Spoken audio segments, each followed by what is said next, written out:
सोचिए एक बहुत घना जंगल, वहां एक क्रूर राजा और एक ऐसी लड़ाई जिसमें हथियार ताकत नहीं बल्कि दिमाग था। ये कहानी उस वक्त की है जब एक जालिम के आतंक के सामने पूरे जंगल की किस्मत सिर्फ एक छोटे से जीव के हाथ में थी। तो चलिए सीधे चलते हैं इस दिलचस्प कहानी में। और ये कोई मामूली धमकी नहीं थी। ये था भासुरक शेर का वो फरमान जिसने जंगल के कोने कोने में सच में एक खौफ की लहर दौड़ा दी थी। बस इसी एक लाइन ने उस मुश्किल घड़ी की शुरुआत की जहां हर सुबह जानवरों पर मौत का साया मंडराने लगा था। कहानी है एक जंगल की, जहां भासुरक नाम का एक शेर राज करता था। लेकिन वो राजा कम और एक बेरहम जालिम ज़्यादा था। वो सिर्फ अपनी ताकत के घमंड में बिना किसी भी वजह के जानवरों को मार डालता था। उसका हर दिन जंगल में डर का एक नया किस्सा लिखता था।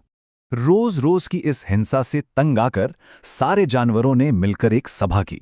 वहां जो सबसे समझदार हाथी था, गजराज, उसने अपनी चिंता जताई कि भाई अगर ऐसा ही चलता रहा तो ये जंगल तो बहुत जल्द वीरान हो जाएगा, यहां कोई नहीं बचेगा। माहौल में एक गहरी निराशा और लाचारी थी। और यहीं पर कहानी के दो सबसे अहम किरदार हमारे सामने आते हैं। एक तरफ है भासुरक शेर, अपनी बेहिसाब ताकत के घमंड में चूर, और दूसरी तरफ है चीकू, एक छोटा सा बूढ़ा सा खरगोश। अब उसके पास ताकत तो नहीं थी, पर दिमाग इतना तेज था कि बड़ी से बड़ी मुश्किल का हल निकाल सकता था। ये लड़ाई असल में ताकत बनाम अकल की थी। उस निराशा के माहौल में चीकू खरगोश ने एक तरकीब सोची। हाँ, वो तरकीब बहुत भयानक थी, पर शायद वही एक रास्ता बचा था। उसने सुझाव दिया कि जंगल को बचाने के लिए हर दिन एक जानवर खुद शेर के पास जाएगा, अपनी जान की कुर्बानी देने। बहुत डरते डरते सारे जानवर मिलकर शेर के पास पहुंचे और अपनी बात रखी। उन्होंने कहा, महाराज, आप तो राजा हैं, आप भला शिकार करने की मेहनत क्यों करें? हम खुद ही हर दिन आपके लिए भोजन का इंतजाम कर देंगे। ये एक तरह से अपनी जान का सौदा करने जैसा था। भासुरक को ये आइडिया बड़ा पसंद आया, मतलब बिना मेहनत किए रोज खाना। वो हंसते हुए मान तो गया, पर अपनी वो आखिरी धमकी दोहराना नहीं भूला।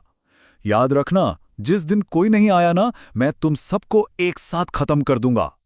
और बस इसी धमकी के साथ जंगल में एक अजीब सी डरावनी शांति छा गई। दिन गुजरते गए, एक एक कर जानवर अपनी जान देते रहे, और फिर वो दिन आया जब बारी थी चीकू खरगोश की। लेकिन उस दिन चीकू मौत की तरफ नहीं जा रहा था, वो तो एक नया इतिहास लिखने जा रहा था। वो जानबूझकर बहुत ही धीरे धीरे आराम से शेर की गुफा की तरफ चलने लगा। उसके दिमाग में एक जबरदस्त प्लान बन रहा था। जब चीकू शेर के पास पहुंचा तो भासुरक भूख और गुस्से से पागल हो रहा था। एक तो इतना छोटा सा शिकार, और ऊपर से इतनी देर से आया। वो जोर से दहाड़ा, तेरी इतनी हिम्मत! आज मैं इस पूरे जंगल को तबाह कर दूंगा। माहौल में अब मौत का डर साफ महसूस हो रहा था। चीकू ने डरने की एक्टिंग की और यहीं उसने अपना पहला पासा फेंका। वो बोला, महाराज, इसमें मेरी कोई गलती नहीं है। हम 5 खरगोश आपके लिए आ रहे थे, पर रास्ते में एक दूसरे शेर ने हमें रोक लिया, और वो आपसे भी कहीं ज्यादा शक्तिशाली था। एक दूसरा शेर, बस यही वो शब्द थे जो भासुरक के घमंड पर चोट करने वाले थे। भासुरक एकदम चौंक गया। दूसरा शेर मेरे जंगल में? उसने गुस्से से पूछा, तो बाकी के खरगोश कहाँ हैं? चीकू समझ गया, शेर उसके जाल में फंस रहा था। और अब चीकू ने अपना आखिरी और सबसे जहरीला तीर चलाया। उसने कांपती हुई आवाज में कहा, महाराज, उसने बाकी साथियों को पकड़ लिया और कहा, आज से इस जंगल का राजा मैं हूं। वो भासुरक तो एक डरपोक बिल्ली है। बस ये सुनना था कि भासुरक का गुस्सा और घमंड दोनों ही आसमान पर पहुंच गए। भासुरक तो जैसे पागल ही हो गया। उसके जंगल में कोई दूसरा राजा, ये तो नामुमकिन था। वो ये बर्दाश्त नहीं कर सकता था। उसने अपनी सुध बुध खो दी और चिल्लाया, कहाँ है वो? मुझे अभी उसके पास ले चल। वो अपने ही घमंड के जाल में पूरी तरह उलझ चुका था। चीकू भासुरक को सीधा एक गहरे कुएं के पास ले गया और फिर कुएं की तरफ इशारा करके बोला, महाराज, वो बहुत चालाक है। वो इसी कुएं के अंदर अपने किले में छुपा बैठा है। अब प्लान अपने आखिरी मोड़ पर था। भासुरक ने जैसे ही गुस्से में कुएं के अंदर झांका, उसे पानी में एक और शेर का चेहरा दिखा। पर वो गुस्से और घमंड में इतना अंधा हो चुका था कि ये समझ ही नहीं पाया कि उसका सबसे बड़ा दुश्मन वो खुद है।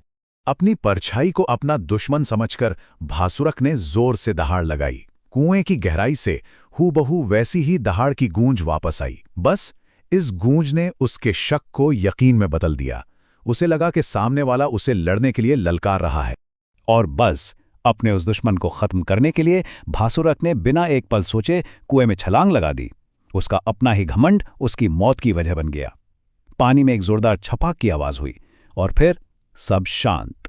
भासुरक का खेल खत्म हो चुका था। उस जालिम का राज खत्म हुआ और जंगल एक बार फिर से आजाद था। ये जीत किसी बड़ी ताकत से नहीं, बल्कि एक छोटे से खरगोश के दिमाग से मिली थी। चीकू ने मुस्कुराते हुए शायद यही सोचा होगा कि देखो, जो काम बड़ी से बड़ी ताकत नहीं कर सकती, वो काम अक्ल से कितनी आसानी से हो जाता है। सच तो ये है कि बुद्धि सबसे बड़ा बल है। यही इस कहानी का सबसे बड़ा सबक है, जो आज भी उतना ही सच है। तो ये कहानी हमें एक बहुत ही अहम सवाल के साथ छोड़ जाती है। जब भी कभी किसी ऐसी मुश्किल का सामना हो जो हमसे कहीं ज्यादा बड़ी या ताकतवर लगे, तो असली शक्ति कहाँ होती है? उस मुश्किल से सीधी टक्कर लेने में या फिर उसे अपनी समझ और अक्ल से हराने में? सोचने वाली बात है ना?